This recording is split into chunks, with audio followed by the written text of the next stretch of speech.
Yo, yo, yo. You know who that is, and you know who I am. Now, regarding yesterday, let me make this very clear to everyone and anybody. And I mean this with all my heart. I feel as if I had missed an opportunity to help someone more than what I could have. But everything happens for a reason. And what I mean by that is this. That young man who went through what he went through, and I'm not going to explain, you guys who haven't seen the video knows. Sometimes we have to go through those things for a reason to understand how dangerous the things that we're doing. And if you really watch the video, you see that at the moment that he approached us, I was about to say to him, look, I was going to fulfill him with some encouragement, some information, and other things for that matter. But you could see that, first of all, he just came out of that. He was not in his right mind. He was still lethargic. He was wobbly, and he wasn't thinking straight. And he was definitely in denial. He did not even admit that he went through what he went through. To me, after going through what I went through, for all the years that I went through it, to me, that just shows that let's say I was going to say something to him, he probably would have just walked away. Everything is in God's timing. Just like when I was in the street and people were praying for me and hoping that I would come out of it sooner than later, and I did. But I had to go through what I went through to come out of it stronger, okay? Now, if I didn't have Weedy be with me, you can rest assured, and I will tell you this with 100% surety, you can rest assured that I would have indeed followed him until I was a nagging tick. And I already wrote that in my comment. I would not have let him live it down. I would have told him very nicely, very cordially. I wouldn't have argued with him. I would have explained to him my situation, the things I've been through. I would have been kind to him and encouraging and say, look, if I can do it, you can do it. That's what I would have done if I wasn't with my son.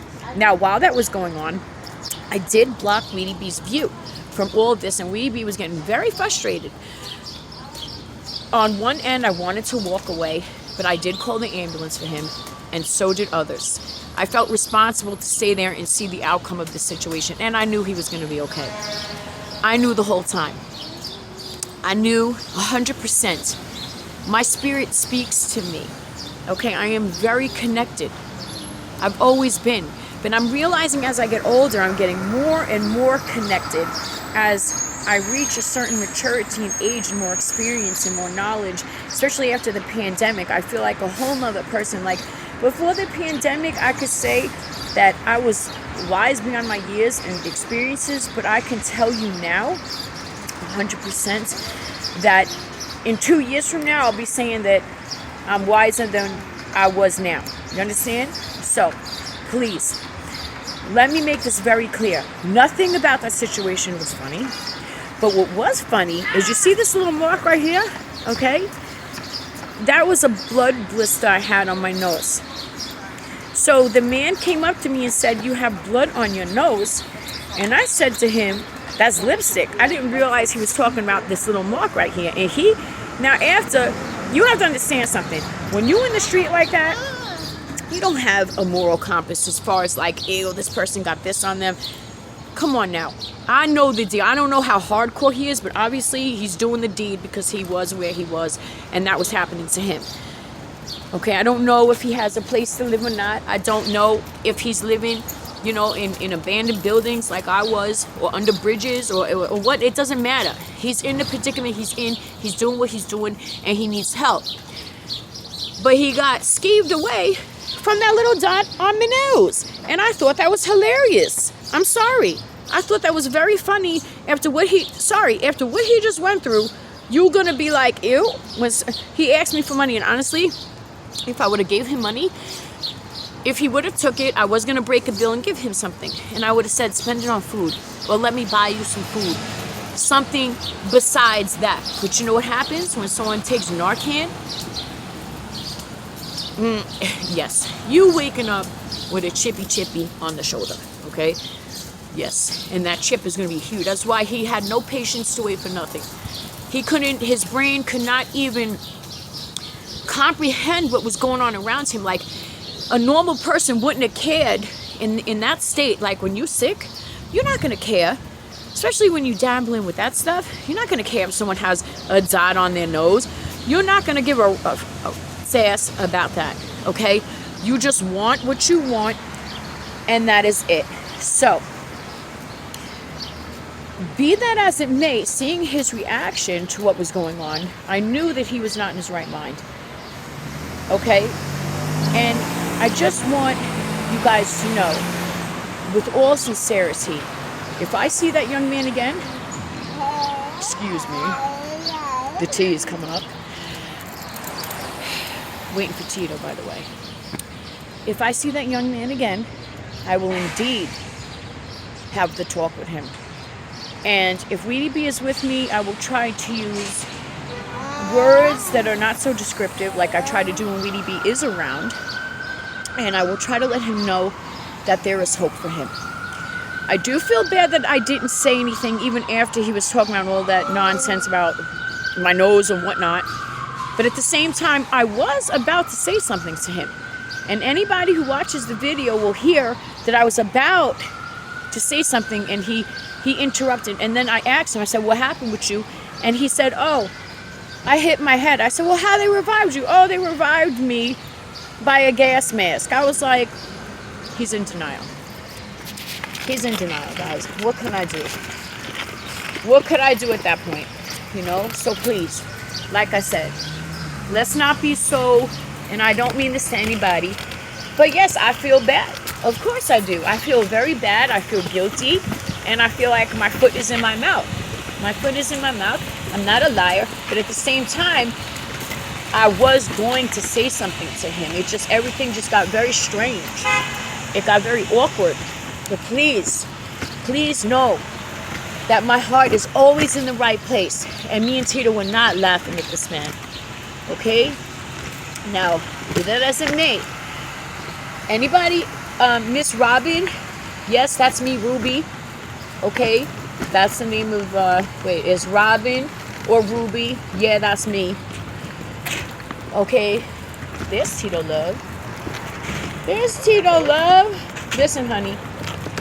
You don't need to worry about nothing. You can comment all you want. I'm not upset with you, but I wanted you to know that we were not laughing at that young man. It's not laughable. What are you talking? I'm making a video because there was some discrepancy about the video yesterday. People thought we were laughing at the young man. Oh no, I was gonna. Hey, what do you have to say about it? Go ahead, Tito. Tell him what. Hold it. I gotta hold the bait. Go ahead, Bobby. Please, let him know what's up. Yeah, the truth, sure. I wasn't laughing about the person. I was just laughing that how come, like in the attic. I mean, like the guy, he got revived by lucky him, because some people doesn't make it. Some people don't make it. So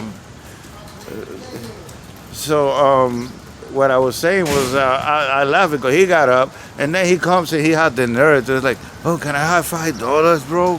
And it's then like you got scared away by the dot on my face. And yeah. I mean, like, he's like, oh, what is your daddy face? But I mean, like, the truth is, like, these guys are reviving you, and then you have the nerve because that to come over here and say, oh, can I have $5 so I can get hired again after these people revive you? I mean, like, I think it's a little odd, but so that's what I was laughing.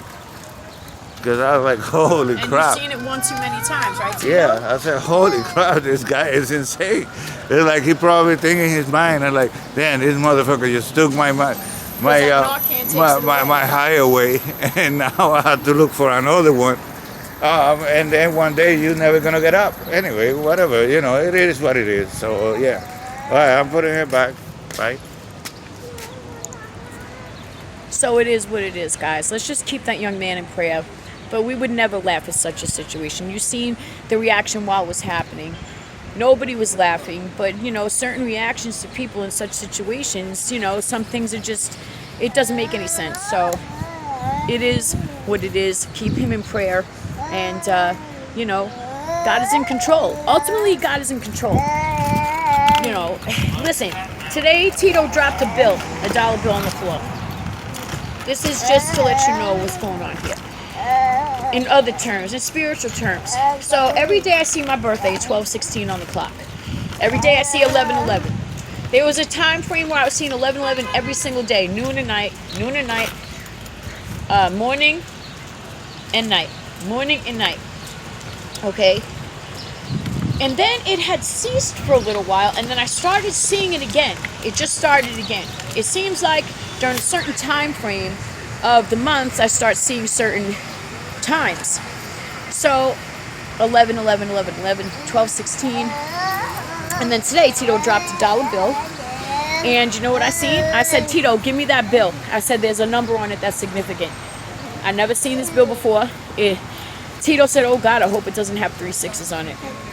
I picked it up, it had 3 7s, and I was like, in the name of Jesus. So I'll just leave it as that. Yes. And now, let's just say hi to that little angel. See, this makes it all worthwhile. You see that? You had to grab my glasses? Oh my goodness. Look at you. Yes, styling. Weedy B.